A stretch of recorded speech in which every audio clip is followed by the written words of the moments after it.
अभिनेता सलमान खानच्या घराच्या बाहेर काल फायरिंग झाली।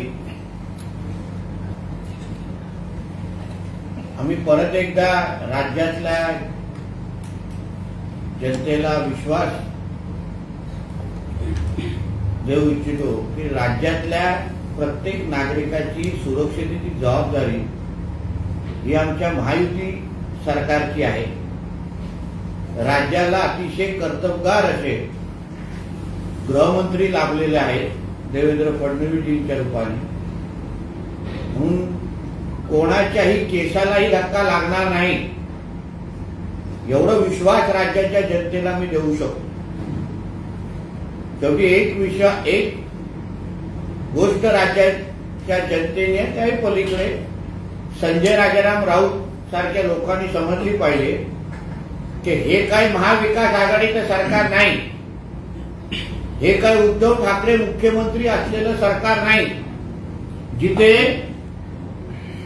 मोठ्या मोठ्या उद्योगपतींच्या घराच्या बाहेर जिलेटिनच्या कोण काड्या ठेवणार आणि मग तिकडचे पोलीस अधिकारी सचिन वाझे सारखे ज्या पूर्ण षडयंत्राचा भाग राहणार, हे काही उद्धव ठाकरेचं सरकार नाही, हे आमच्या महायुतीचं सरकार आहे।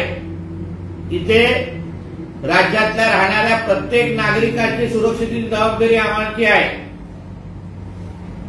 महाविकास आघाडीचं सरकार असताना जसं मुकेश अंबानीजींच्या घराच्या बाहेर जिलेटिनच्या काड्या ठेवलेल्या आणि मग वसुलीचं रॅकेट जे आमच्या देवेंद्रजींनीच विरोधी पक्ष नेता म्हणून उघडीच आणलेलं, तसे कुठलेही प्रकार आमच्या ह्या महायुतीच्या सरकारच्या असेपर्यंत होणार नाही एवढा विश्वास मी राज्याच्या जनतेला देतो।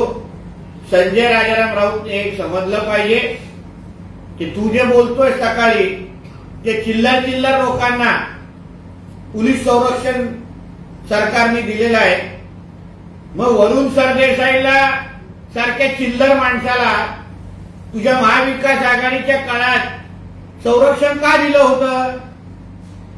जे मातोश्रीचे भांडी धुणारे आणि भाज्या उचलणारे, भाज्या आणून देणारे लोकांना पण तेव्हा संरक्षण दिलं होतं।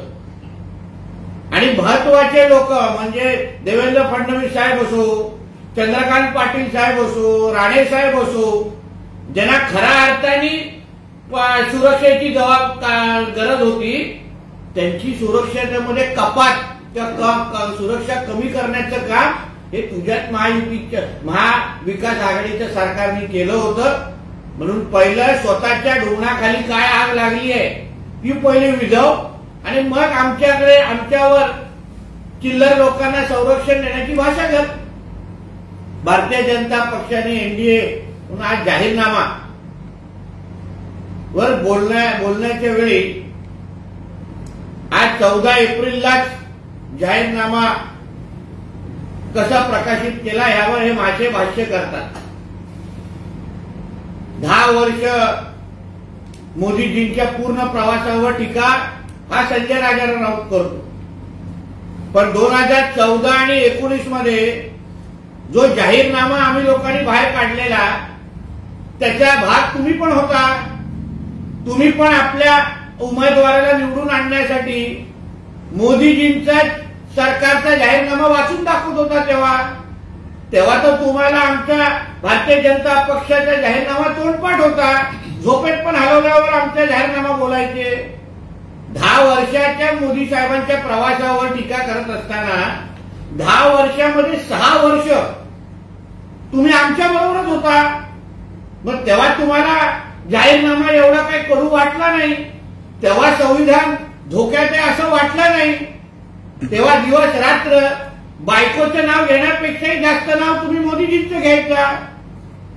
म्हणून आता तुमची ही जी काही टीका आहे, जे तोंड उघडणं आहे, त्याला काही जनता महत्व देत नाही एवढं लक्षात असून दे।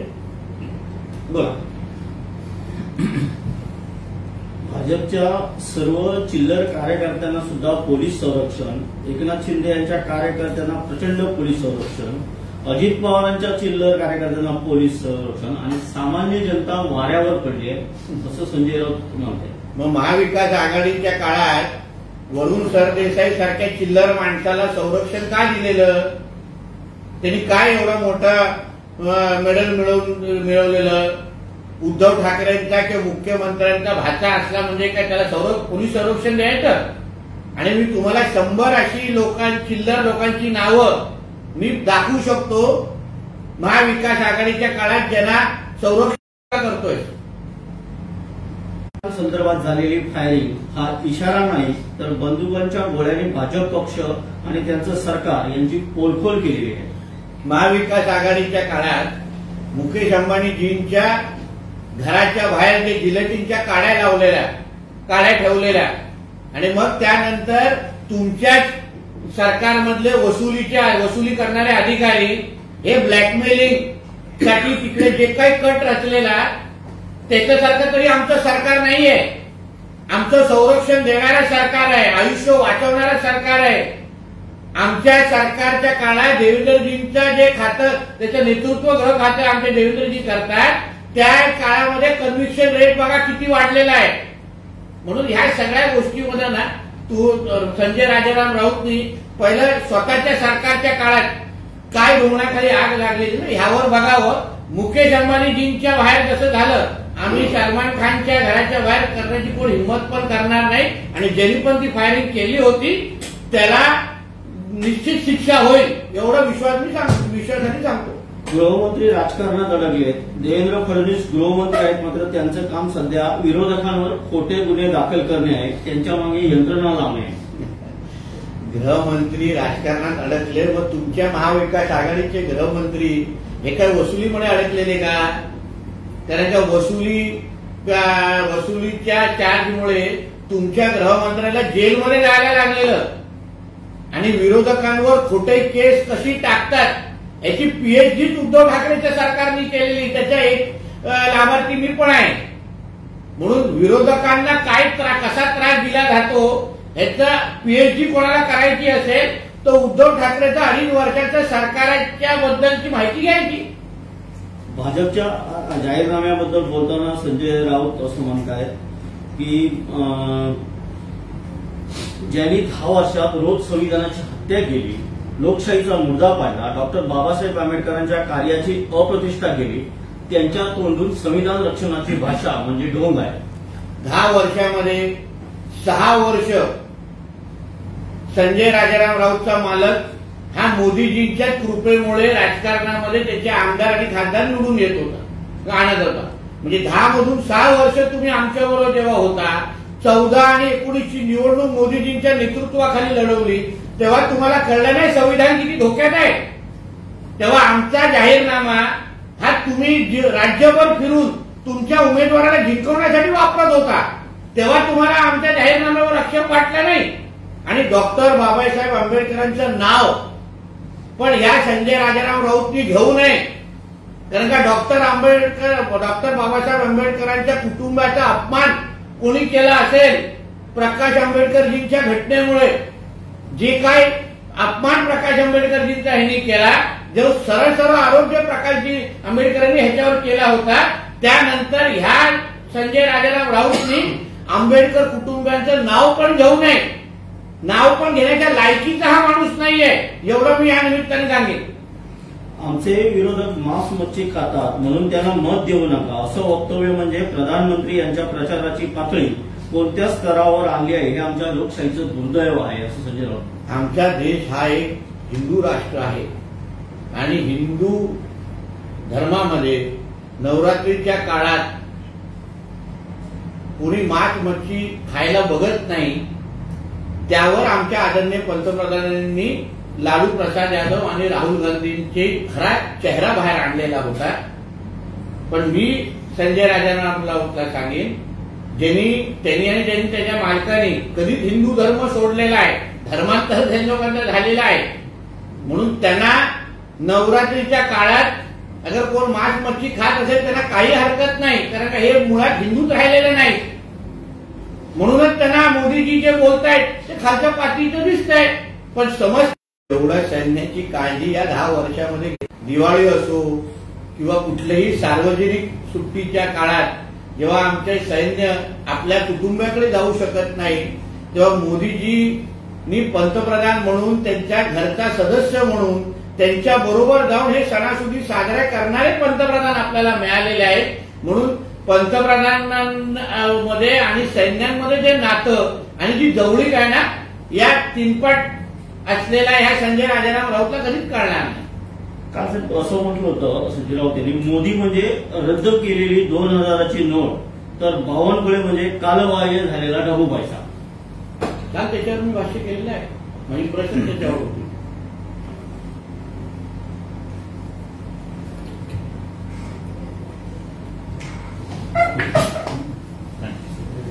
सुप्रिया सुळे असं म्हणताय, भर रस्त्यात गोळीबार होत असेल तर ही बाब गंभीर आहे. अबकी बार गोळीबार सरकार असं मी नेहमी म्हणते, त्याच्यावर आज शिक्कामोर्तब झालं असं ते म्हणतात. म्हणजे सुप्रियाताईंचं 2.5 वर्षाचं महाविकास आघाडीचे सरकार अबकी बार वसुली सरकार होतं का? कारण का वसुली केल्याशिवाय त्यांच्या सरकारने काही दुसरं केलं नाही.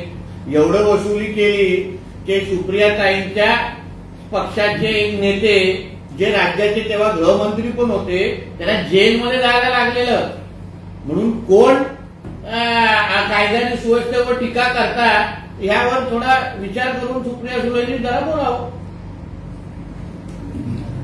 धैर्यशील मोहिते पाटील शरद पवार गटात प्रवेश करणार. धन्यवाद. ताज्या अपडेट्स आणि ताज्या बातम्यांसाठी आजच सबस्क्राईब करा आपला Sindhudurg digital news channel. Like करा, शेअर करा, कमेंट करा आणि महत्त्वाचं म्हणजे बेल आयकॉनला क्लिक करायला विसरू नका.